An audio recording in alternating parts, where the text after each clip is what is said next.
எதுக்கா நீங்க டிஎம்கேவோட போய் தெரிஞ்சீங்க? நீங்க தான் ரிமோட் கண்ட்ரோல் எல்லாம் தூக்கி போட்டீங்களே டெலிவிஷன் மேல. ஏன் நீங்க மறுபடியும் அங்க போனீங்கன்னா ரிமோட்டை தூக்கி போட்டேன். வணக்கம் நண்பா, நானுங்கள் ஜான் ஜேடி. உலகநாயகன் பாத்தீங்கன்னா அவருடைய கட்சி ஆரம்பிச்சு கொஞ்ச நாள் பாத்தீங்கன்னா திமுக வந்து அவர் எதிர்த்து நிறைய விமர்சனம் பண்ணியிருந்தாரு. ஸோ அந்த விமர்சனம் பண்ணும்போது பாத்தீங்கன்னா அவர் வந்து சில குறும்படெல்லாம் வந்து எடுத்து அவரு காமிச்சிருந்தாரு. ஸோ அதில் பார்த்தீங்கன்னா அந்த அரசியல் பற்றி பேசி அதுக்கப்புறம் பார்த்தீங்கன்னா அந்த டார்ச் லைட் அதெல்லாம் வச்சு அதை ஒரு விஷயமே பண்ணி வச்சிருந்துங்க.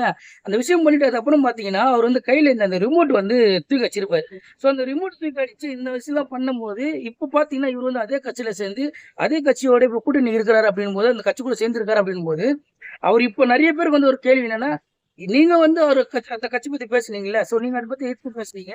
இப்ப அதே கட்சி நீங்க சேர்ந்துருக்கீங்க. இப்ப அதுக்குள்ள வந்து நீங்க போறதுக்கு என்ன காரணம் அப்படின்னு கேட்கும்போது அந்த இடத்துல வந்து உலகநாயகன் அவருடைய ஸ்டைல்ல அவருக்கு வந்து எப்பவுமே அவர் சொல்ற விஷயம் நமக்கு புரியாது. இருந்தாலும் அவர் சொல்ற விஷயம் வந்து அவர் ஸ்டைல அவருக்கு சொல்லுவார் இல்லையா? ஸோ அந்த மாதிரி தான் வந்து இப்போ அவர் ஸ்டைல அவர் சொல்லியிருக்காரு. அது வீடியோ பாருங்க. அவரு சொன்ன அந்த ஒரு விஷயம் ஸோ எனக்கு புரியல. உங்களுக்கு புரிஞ்சுதுன்னா கண்டிப்பா கமெண்ட் பண்றேங்க. ஏன்னா உண்மையில எனக்கு புரியல. ஸோ உங்களுக்கு புரியுதா கண்டிப்பா கமெண்ட் பண்ணுங்க.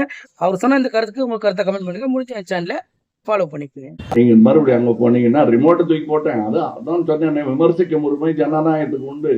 அதை தூக்கி போட்டேன். ஆனா ரிமோட்டை வேற ஆள் தூக்கிட்டு ஓடிட்டான்.